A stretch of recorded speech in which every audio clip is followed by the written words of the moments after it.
You can't call it right now. I mean, I think what we're going to see is a slowdown in growth. We cannot sustain 3% growth. We don't have enough labor force to do it. So we're going to slow down to 2. But this is a very stable economy. I mean, there's a reason why expansions are getting longer and longer. So it's really hard to knock that 2 down to a negative number. We're going to have see some other shock to do that. So right now I can see a slowdown. I cannot see a recession. Are you a believer in what some are calling this supply side experiment, where the president can allow the economy to run hot enough that productivity rises and inflation remains subdued? To some extent. I mean, I believe that this economy does not generate much inflation. I mean, we're doing everything we can to generate wage inflation, and yes, real wages are up 0.5% year over year. So this is not an inflationary economy, but the problem is that what we've been doing is easy money has been creating, pushing up asset prices. And so what I'm much more scared about is asset bubbles eventually causing a recession rather than inflation.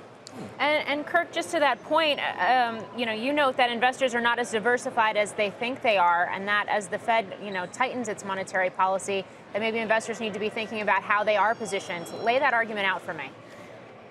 Well, I think investors are long duration, meaning they are long technology stocks, which are long duration, and they're long bonds. So I think what you have to worry about here is with the Fed tightening, the Fed is telling everyone to reduce leverage and to reduce duration. So I think in both stocks and bonds, you need to pull it back a bit and become more neutral. Even with Netflix surging today, strong earnings? Well, I mean, it seems like we saw this pullback in the tech names, but it seems like they're roaring back to life already.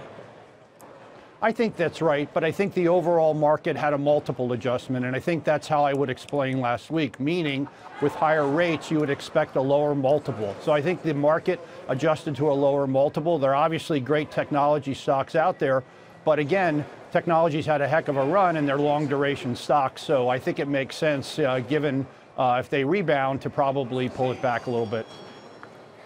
David, in our first hour of the show, Carl and I now have a recurring debate with Jim Cramer about the Fed. Where do you stand? Do you think the Fed is going to be too aggressive, given your view of the economy? No, I think the Fed is doing exactly the right thing. The biggest threat to the U.S. economy is asset bubbles. Fed tightening is a vaccine for asset bubbles. It is a necessary thing to do. If there is an asset class that cannot stand 0% real short-term rates, because that's what we've got, in real terms there's 0%, that asset class is by definition overpriced. I think the Federal Reserve is doing the responsible thing by raising rates. I don't expect them to raise rates 5 times more. I think 3 times more through next June, and then they'll see where they are. But it's absolutely imperative that they do this, because if we don't have some discipline about this, then asset prices are going to go up and up and up, and eventually you know how that one ends. We all know how that one ends. So it's important that they're serious here. Do you think the minutes today give us any clarity on that? Yeah, I think the minutes will show that they are, they're certainly not loco or crazy. I think they are a very prudent, conservative bunch. Remember, the last 5 times they raised rates at 2.5% per year. They're raising rates at 1% per year. They're tightening in second gear as opposed to a normal 5th gear. It's necessary. I think they're doing a very good job.